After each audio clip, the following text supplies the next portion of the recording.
après avoir leur donné le pain,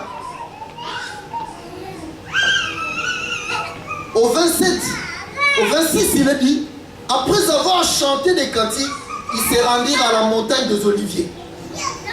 Jésus leur dit, vous serez tous scandalisés, car il est écrit, je frapperai les bergers et les brebis seront dispersées. Je vous ai donné mon corps, je vous ai donné mon sang, pour vous attester que je suis le véritable Melchizedek. Mais ça c'est l'ombre. C'est-à-dire je prophétise que je dois mourir. Mais pour mourir, il faut que ce soit le sacrificateur qui me sacrifie. Alors il leur dit que je serai frappé par mon Père. Mais vous serez scandalisés.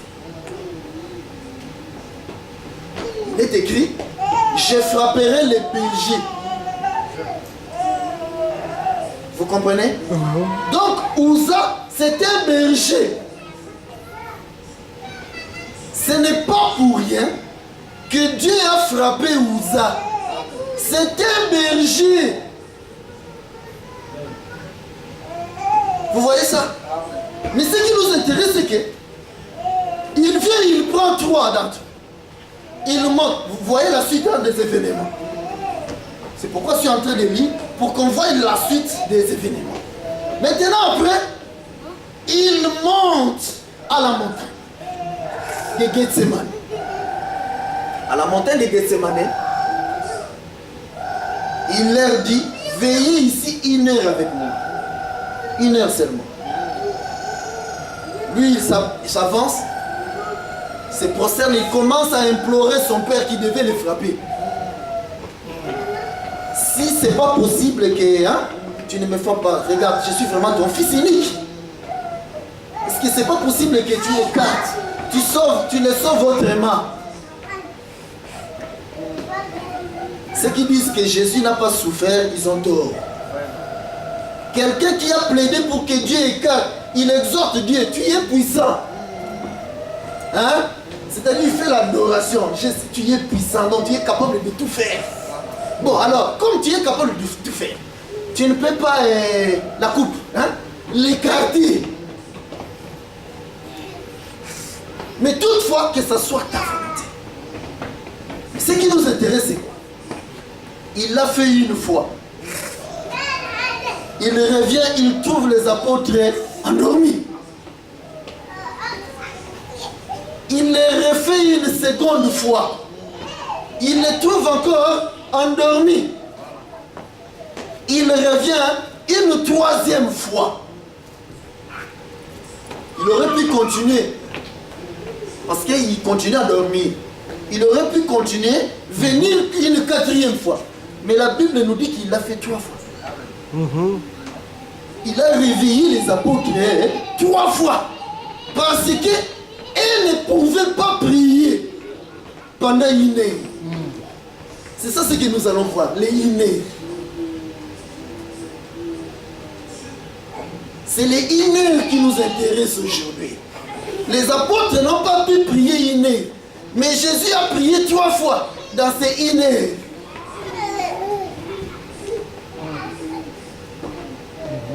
Vous voyez ça? Toujours dans la suite. Parce qu'il est venu poser les choses. Il est invité maintenant à Cana, noces de Cana, c'est-à-dire à un mariage. Parce que la Bible ne parle que du mariage. Il vient dans les noces de Cana. La Bible dit qu'il y avait le vin dans cette fête-là.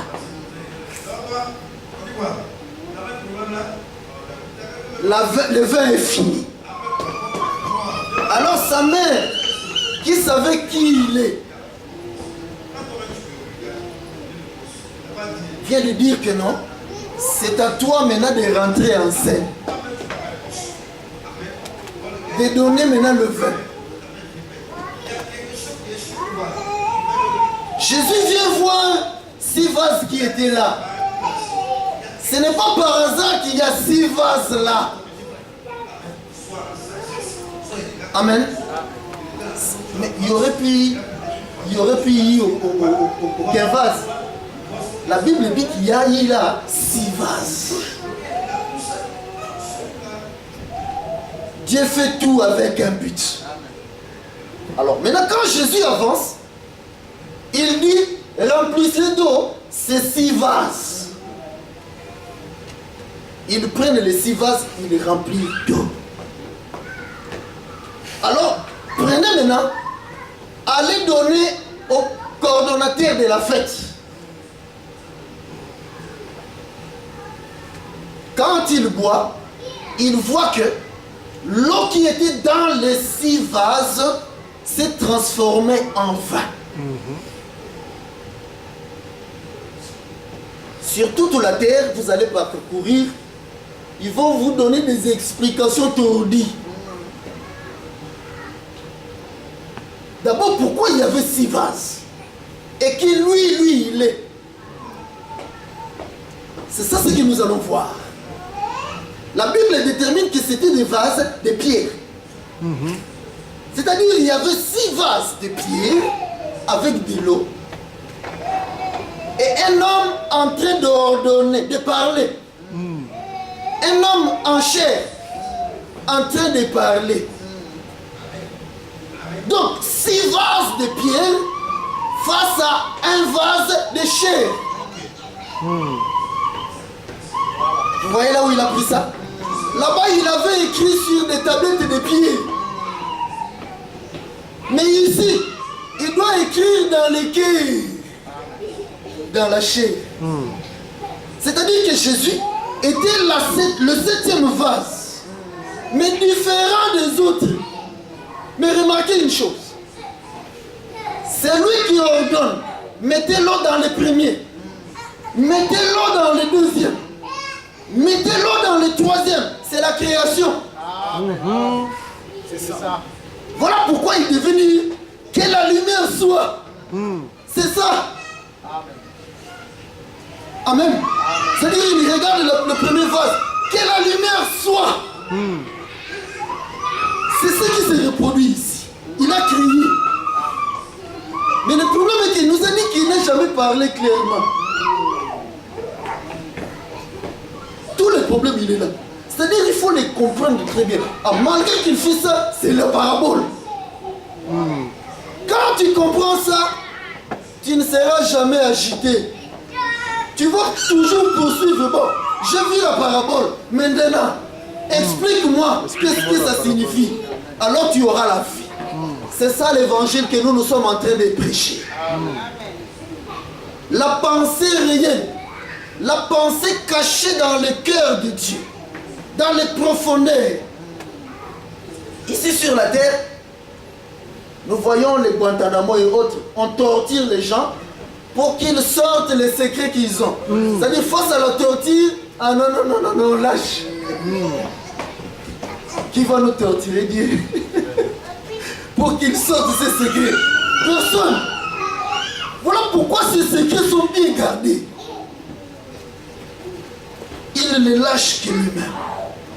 À ce qu'il veut. Vous voyez ça? Amen. Et ça, le Cana, c'est son premier miracle. C'est-à-dire, il vient se révéler. De la même manière, c'était le premier miracle là-bas dans le jardin de Dieu. Il a commencé par les 7 jours de la création. Voilà pourquoi quand il revient, il amène maintenant la réalité. Il doit aussi, comme premier miracle, commencer aussi par les 7 jours de la création. Donc les 6 vases ne sont que les 6 jours de la création. Et lui, il est le 7e. Amen. Voilà pourquoi les premiers jours, il a parlé. Les deuxièmes, il a parlé. Jusqu'au 6e. Mais c'était la parabole. Au 7e jour, il doit encore parler, mais clairement. Voilà toute la différence. Voilà pourquoi, le jour du sabbat, Israël venait dans le temple pour écouter les sacrificateurs parlaient tout seuls. C'est-à-dire tout Israël, vous ne faites rien, vous ne parlez pas. Mais vous venez écouter celui qui a le droit de parler le 7e jour. Voilà. Le sacrificateur. Comprenez maintenant pourquoi Jésus, c'est maintenant dans le 7e jour qu'il vient donner l'explication. Amen. Amen.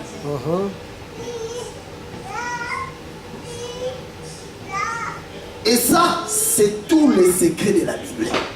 C'est toute la Bible.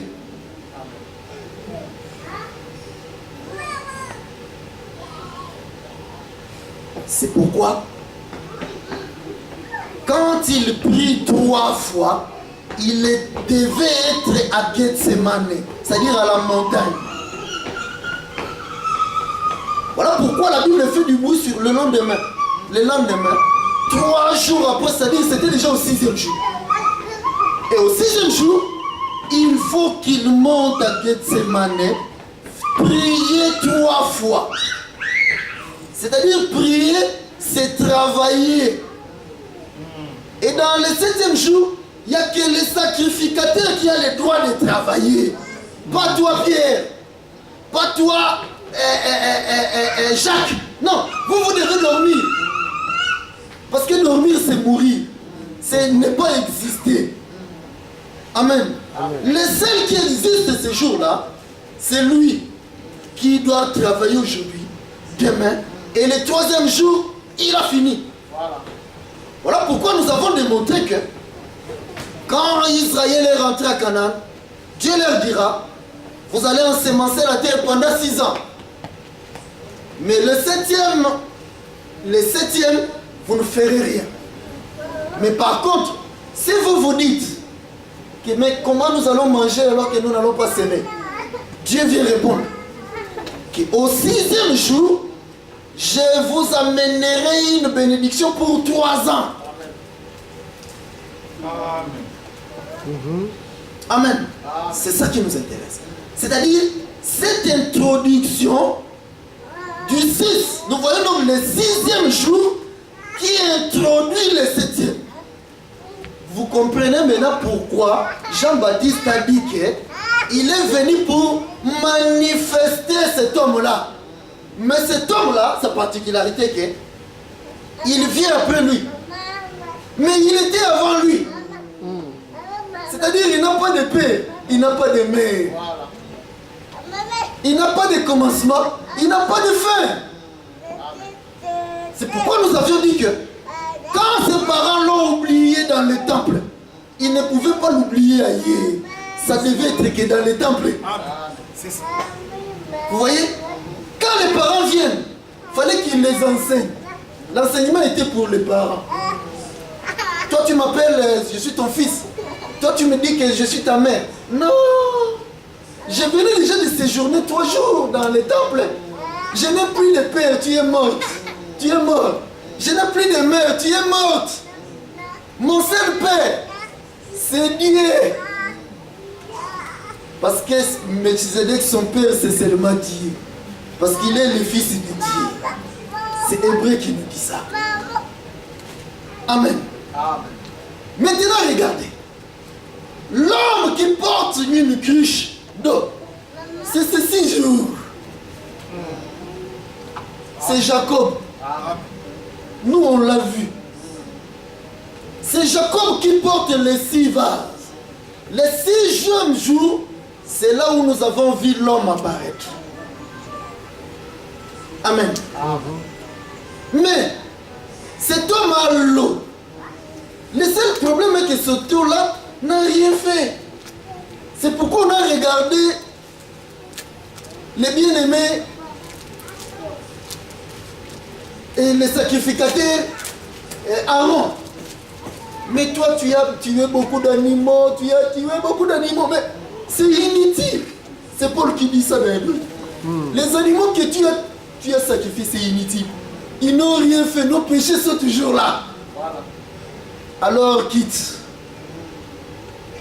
Vous voyez ça? Amen. Voilà pourquoi Aaron devait partir. Mais ce qui nous intéresse aujourd'hui, c'est quoi? C'est quand le 6e fait entrer le 7e. C'est ça qui nous intéresse. Le 6e qui fait entrer le 7e. Le 6e jour, nous avons dit que, est composé de 2 parties. Il y a une partie animale et il y a une partie homme.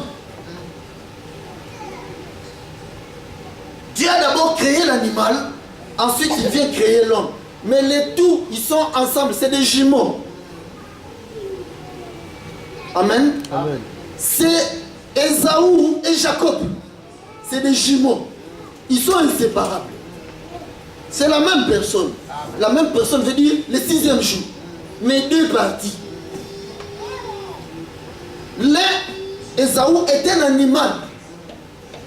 Et Jacob, c'est un homme. Vous voyez ça? Maintenant, quand Jacob vient devant son père c'était un prophète, Isaac.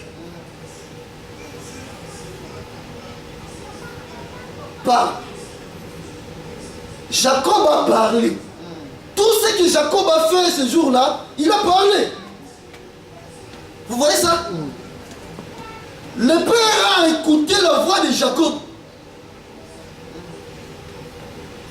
Et la voix que j'entends, c'est une voix qui crie dans le désert.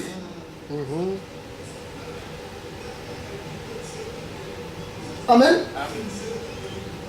Vous n'avez pas volé. Je descends. Je descends. Je partais trop vite.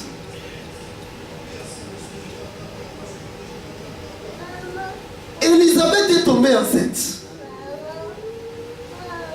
Arrivé au 6e mois de la grossesse de Jean-Baptiste. Le 6e mois, c'est 6 jours. C'est-à-dire au 6e mois, nous devons voir se manifester le 6e jour. C'est pourquoi nous voyons Jean-Baptiste. Quand il sort, si tu lui amènes le manzantomo, il va jeter. Les amis, et ça ne l'intéresse pas. C'est ça. Belle image. Il doit porter que la peau. Belle image. Son seul vêtement. Vous voyez ça? Pour dire que je suis le 6e jour. Amen. Jean-Baptiste était un animal. Parce qu'il est né le 6e jour. Mais dans le 6e jour, nous avons l'homme et l'animal. Vous comprenez ça? Voilà pourquoi Jésus est venu rapidement. Quand il a appris la nouvelle, je dois aller voir mon frère jumeau. Il est venu auprès de lui. Parce que nous devons voir l'homme et l'animal. Amen. Amen. Vous voyez ça? 6e mois. Pour comprendre, pour confirmer ça, Élisabeth dit que oui. Donc les 2 enfants sont l'homme et l'animal. Parce que quand ils se sont rencontrés, ils se sont réjouis. Amen. Ils sont des frères. Frère veut dire l'attachement. L'amour fraternel. Quand ils se sont rencontrés tous les deux, ils se sont réjouis. Nous venons de compléter le 6e jour. Vous voyez ça? En ce moment-là, Jésus est dans l'ombre. C'est pourquoi il a dit, de tous les hommes sur la terre, Jean-Baptiste est le plus grand. Voilà. C'est le 6e jour dont il parlait. Vous comprenez ça? Lui, il est grand. Mais le plus petit dans les royaumes est plus grand que lui. C'est-à-dire, lui, il est dans l'ombre. Il le confirme encore en disant, les prophètes ont prophétisé jusqu'à Jean. C'est l'ombre. Il est dans les 6 vases de pierre. Alors quand Jésus vient, ces jours-là, parce qu'Élisabeth et Marie, c'est la même femme. Ils étaient dans le même ventre tous les deux. Alors le 6e jour a été complété. Amen. Amen. Or, quand nous voyons le 6e jour, il doit présenter le 7e. Voilà pourquoi il y a eu 1 mois, 2 mois, 3 mois. Au 9e mois, Jean-Baptiste est sorti. Amen.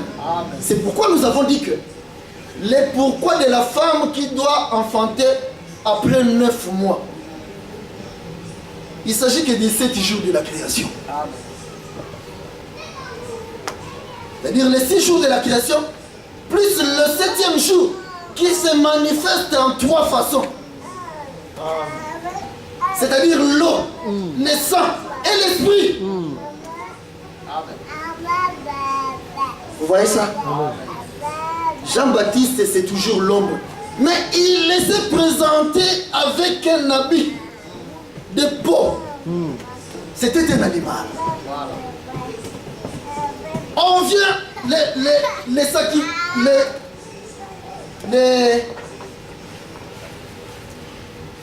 les pharisiens ont envoyé les gens vers Jean-Baptiste. Il faut aller les voir, hein, qu'ils nous disent, parce qu'il est un mystère. Comment un homme qui n'aime pas s'habiller comme tout le monde? Lui, il rejette la mode. Il veut seulement la peau d'un animal. Il mange aussi bizarrement.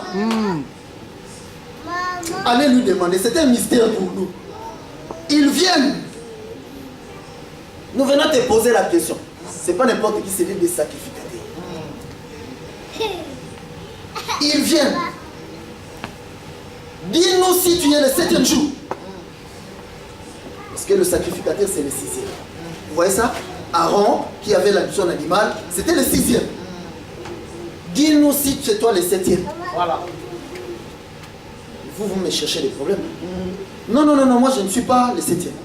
Bon, dis-nous que tu es au moins prophète. Non. Alors qui tu es? Qui dis-tu que tu es? Écoutez la réponse de Jean-Baptiste. Jean-Baptiste déclare, je suis une voix. Amen. Jean-Baptiste dit de lui, il est une voix qui crie dans le désert. Quelle présentation bizarre. On voyait un homme, lui il dit non, ne regardez pas tout ça. Je suis une voix. C'est-à-dire je suis une bouche. La bouche qui a parlé du premier jour au 6e. Mais qui parle en parabole. Voilà pourquoi vous ne me saisissez pas. Ma particularité est que j'apporte l'eau. Parce que l'eau c'est la parole. Hein? Je viens avec l'eau. Mais cette eau-là, quand il va rentrer dans le 7e, il va changer, il va donner la vie. Voilà. Moi je suis incapable de donner la vie. Mais il faut que je prenne cette eau-là. Je ne faut se rentrer dans le 7e. C'est ça ma mission. C'est ça qui fait que je suis le plus grand. Amen. Je suis descendu pour vous faire monter. Nous repartons. Isaac vient devant Jacob. Jacob vient devant... Isaac vient devant Jacob. Il vient devant Jacob. Quand il a parlé, j'ai reconnu la voix qui crie dans le désert. La voix de l'homme. Amen. Voilà pourquoi Jacob a parlé ces jours-là. Et son père devait identifier la voix qui crie dans le désert. Je vois vraiment que non, toi tu es un homme. Je veux vérifier si tu es vraiment le 6e jour. Parce que le 6e jour ne vient pas seul. Il a touché. Oh oui, je confirme. Alors moi je dois libérer le 7e. Parce que le 7e jour c'est la bénédiction. C'est ça ce que nous avons dit. Au 6e jour, au 6e année, je vais bénir pour les 3 ans. Donc le 7e jour c'est la bénédiction. Là nous sommes dans Lévitique 25. Dieu qui dit ça, qu'au 6e jour, 6e année, je vais bénir pour le 7e, donc les trois autres. Les trois.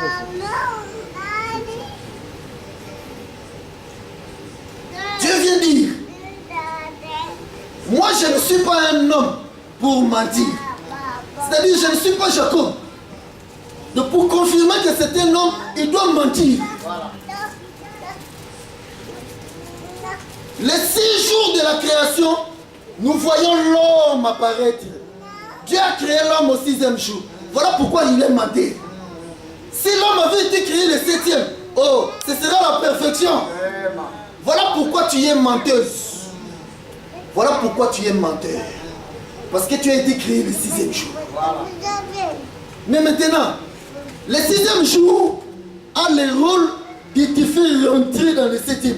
Parce que quand il est là, comme nous a dit notre bien-aimé Jean-Baptiste, je suis venu manifester, c'est-à-dire présenter le 6e jour, le 7e jour.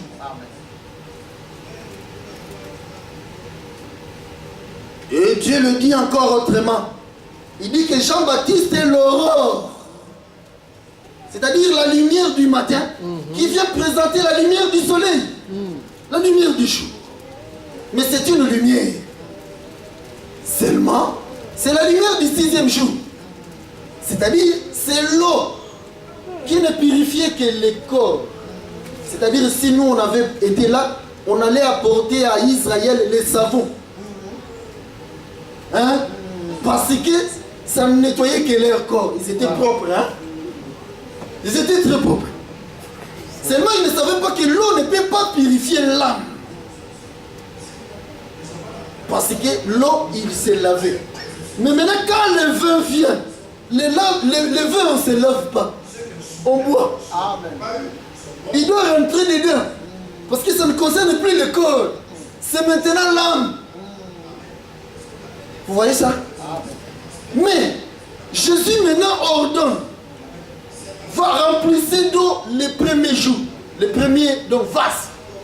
C'est-à-dire, j'amène l'explication dans le 7e, du premier jour, du 2e, jusqu'au 6e jour.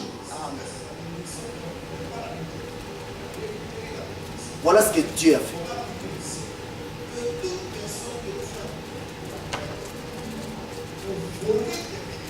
Jean-Baptiste, c'est pas étonnant que par la suite, il vient dire à Jésus, il faut que moi, je disparaisse. Que toi tu grandisses. Parce qu'il est venu manifester le 7e. Mais pour que le 7e soit manifesté, il faut que lui disparaisse. Parce que ça paraît étonnant aux gens. Il a laissé vraiment Jean-Baptiste. Il était vraiment serviteur de Dieu. Comment Dieu a pu permettre vraiment qu'on lui coupe la tête? Il fallait qu'il disparaisse. Lui-même, Jean-Baptiste, comprenait qu'il devait disparaître. Il était content de ça. Amen. Il savait que non, il a fait sa mission. Moi, je suis venu baptiser d'eau. C'est-à-dire, je suis le 6e jour. Je ne vous ai apporté que l'eau de la purification. Amen. Voilà pourquoi dans le baptême, ils venaient confesser leurs péchés. C'est ça le baptême des gens. La confession des péchés. C'est-à-dire, le baptême des gens n'a sauvé personne. Si tu as reçu seulement le baptême des gens, tu es malheureux. Il faut que tu rentres dans le 7e jour. Et le baptême des gens, c'est le baptême que tu as reçu par quelqu'un qui n'a pas l'évangile éternel. Par quelqu'un qui n'est pas baptisé lui-même. Par quelqu'un qui n'a pas été mandaté. C'est ça le baptême des gens. Les gens pensent que le baptême des gens s'est arrêté là-bas. Non, il continue aujourd'hui. Si tu n'es pas encore rentré dans le vin, tu es dans l'eau des gens. Tu es encore de suivre l'homme qui porte la cruche. Il faut qu'il te montre où tu dois rentrer dans la Pâque. Tout le problème est là. Tu dois rentrer dans la Pâque. tu es encore dans la journée. Il faut que tu chemines vers le soir. Tu rentres dans 1 heure. Parce que 1 heure, c'est le 7e jour. Amen. Vous comprenez? C'est pourquoi il vient dire, il vient regarder Pierre. Ah Pierre, tu n'as pas pu prier, mais c'est normal. Parce que tu es incapable de prier pendant le 7e jour. Ce n'était pas le travail de Pierre. Non. Si moi j'étais là, mais Pierre, réponds-lui. Non, mais c'est lui seul qui doit prier, c'est pas nous. Heureusement, il a fait que nous, on ne soit pas là. Il savait qu'ici à Montreuil, nous sommes terribles. Nous connaissons tous ces manigances. Nous allions lui répondre. Oh, laisse-moi dormir, parce que moi, je dois me reposer. C'est toi qui dois travailler. Comment tu nous demandes? D'ailleurs, on allait voir, c'est bizarre. Oh, non, prier. Oh, tu rigoles ou quoi? Est-ce que nous, on a la capacité de prier? Nous sommes le 6e jour. Amen. On allait lui dire ça. Nous sommes le 6e jour. Prie toi-même. Voilà pourquoi il n'a prié que 3 fois. C'est-à-dire qu'il a travaillé que 3 fois dans ces jours-là. Et le 3, c'est le 1. Beaucoup de gens savent que le 3 c'est le 1. Mais ils ne savent pas le pourquoi que c'est le 3 et le 1. Amen. Mais ici, dans l'évangile éternel, nous devons démontrer les choses. Vous comprenez ça? Donc quand Isaac vient devant Jacob, il devait vérifier que je suis en face du 6e jour. Il faut que le 7e soit présenté. Alors il vérifie. La voix, oui, c'est la voix de l'homme. Et maintenant, l'animal, il touche. Parce qu'il a touché. Pourquoi il faut qu'il touche? Voilà. Il regarde bien. Oui, c'est un animal. Donc, c'est le 6e jour. C'est un prophète. Il connaissait l'enseignement. Il sait que c'est seulement quand il y a le 6e jour que le 7e rentre. Vous voyez ça? Il y en a qui vous diront que lui, il ne savait pas. Quand Jacob a parlé, Jacob, il était confus. Non! Il savait exactement ce qui était en train de se passer. C'est pourquoi Jacob, quand à son tour il devait lâcher la bénédiction, il fallait que Ephraïm et Manassé soient ensemble. Voilà. C'est ça. Amen.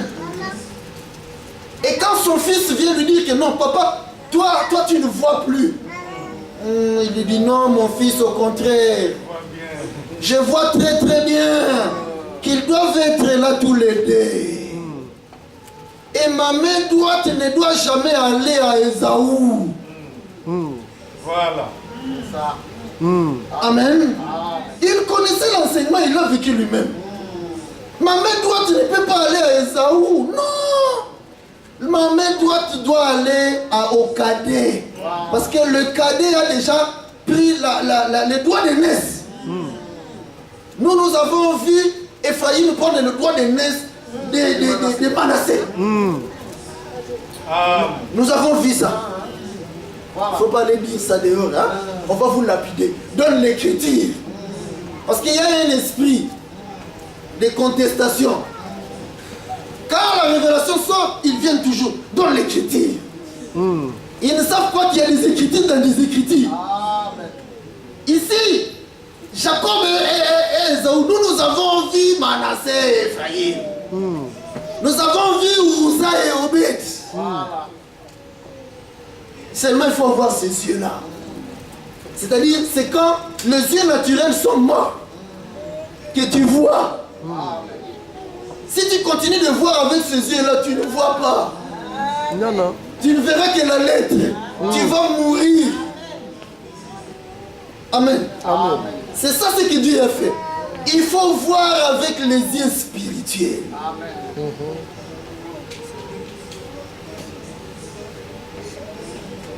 Les 6 vases, c'est les corps. C'est ça ce que nous avons dessiné le mercredi. Dans toute cette partie-là, du premier jour de la création jusqu'au 6e où il y a l'apparition de l'homme, cette partie-là, Dieu l'avait donnée à Israël. Vous allez travailler pendant 6 jours. C'est-à-dire, ça c'est l'homme. Le 7e jour, c'est la tête. C'est ça l'écriture qui dit. Jésus est la tête, l'église est le corps. Amen. L'homme qui n'a pas pu se sauver pendant les 6 jours, parce qu'il y a eu la parabole. On ne peut jamais être sauvé par la parabole ou les songes, ou l'eau de la purification. Mais il faut que le 7e vienne. Mais quand le 7e vienne, il faut qu'il ordonne. Parce que c'est la bouche qui doit ordonner pour qu'on remplisse d'eau le premier jour. C'est-à-dire on donne l'explication au premier jour. On prend l'eau du premier jour, on les transforme en vin. On prend l'eau du deuxième jour, on les transforme en vin. Jusqu'au 6e. La finalité est que du 7e au premier, on n'aura que le vin. Parce que c'est ça le but. L'interprétation, ouais. Or, le vin, c'est l'esprit. C'est pourquoi ces jours-là, quand Jésus est sorti des eaux de baptême,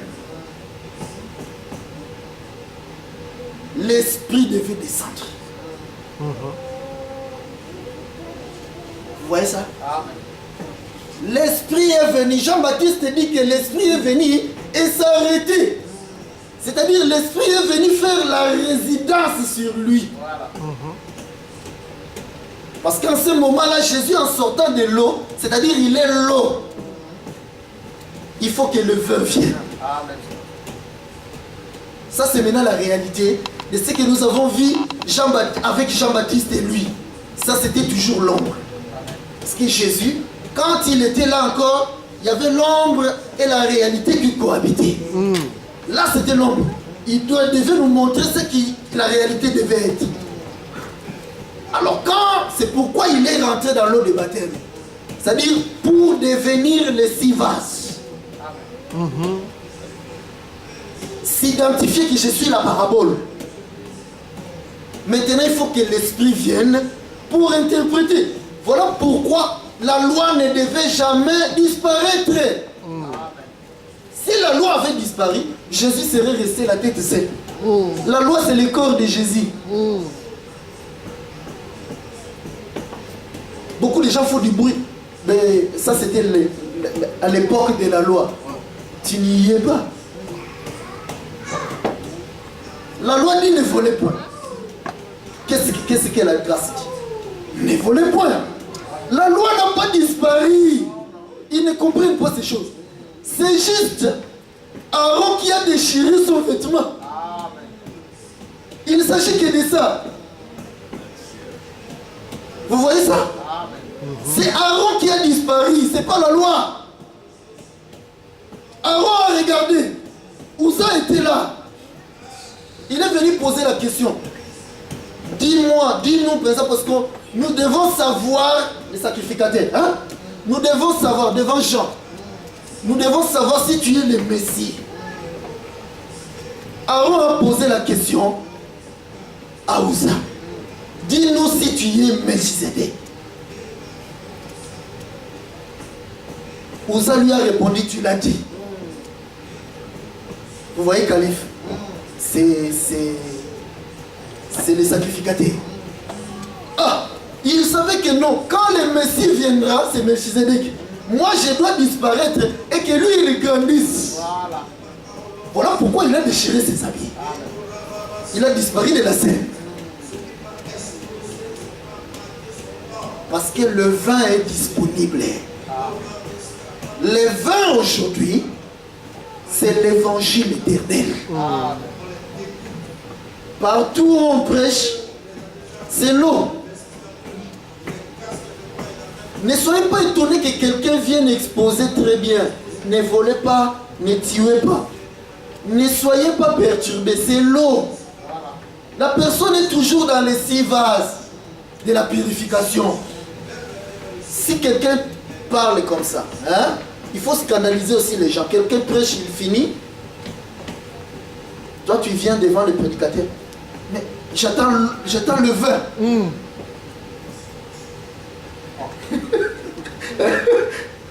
Mais tu as donné l'eau, j'attends le vin. Il ne va pas saisir. Parce que même à côté, là, vous entendez, c'est l'eau. C'est-à-dire, c'est la parabole. Voilà. La différence de l'évangile éternel est qu'ici, nous avons le vin. Amen. Personne ne sera sauvé avec l'eau de la purification. Israël s'est lavé, il s'habillait très bien. Ils croyaient vraiment qu'ils sont purs. C'est ce que les musulmans continuent de faire aujourd'hui. Vous voyez ça? Mais nous savons que l'eau a été transformée en vin. Et le vin, aujourd'hui, c'est la parole. Parce que c'est le sang de cette personne-là, Jésus. Et la vie de Christ est dans son sang. Amen. Or, la vie, c'est la parole. Voilà pourquoi la vie éternelle, c'est l'évangile éternel. Amen. Voilà pourquoi Dieu, il est bon. Hein? Dieu aurait pu dire seulement l'évangile viendra. Non. L'évangile éternel. Pour dire que c'est la vie éternelle. Amen. Vous voyez ce que Uza a fait? Fallait que le berger soit frappé pour que le 7e jour rentre. Obed a porté la peau de Uza. Ça, il ne faut pas aller le dire dehors. Hein? Vous aurez des problèmes. Nous, on a vu Obed récupérer la peau de Uza. Il a porté la peau de Uza. L'arche a vérifié. Il a vu Obed avec la peau de Uza. Obed a parlé. L'arche a dit, la voix vraiment c'est la voix de l'homme.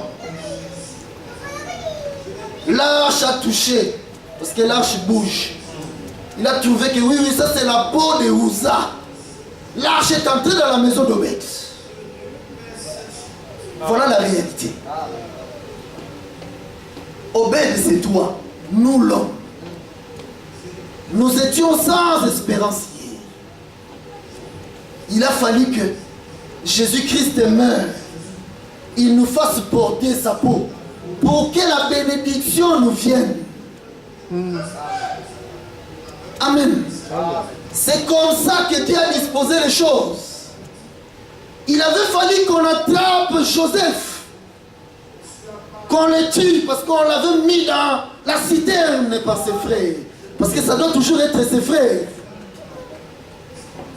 Parce qu'il y avait quelqu'un en Égypte qui devait être béni. Potiphar. Mais pour cela, il fallait que Joseph meure. Quand il est sorti de la tombe, il est rentré dans la maison de Potiphar. La Bible déclare, tout ce que Potiphar faisait était béni. Parce qu'il suffit seulement qu'il rentre dans ta maison. Potiphar n'était pas béni parce qu'il était très fort pour travailler. Non. Potiphar n'était plus malade. Ce n'est pas parce qu'il prenait les médicaments des tisanes, des Égyptiens. Non. Potiphar n'était plus malade parce que Joseph est entré dans sa maison.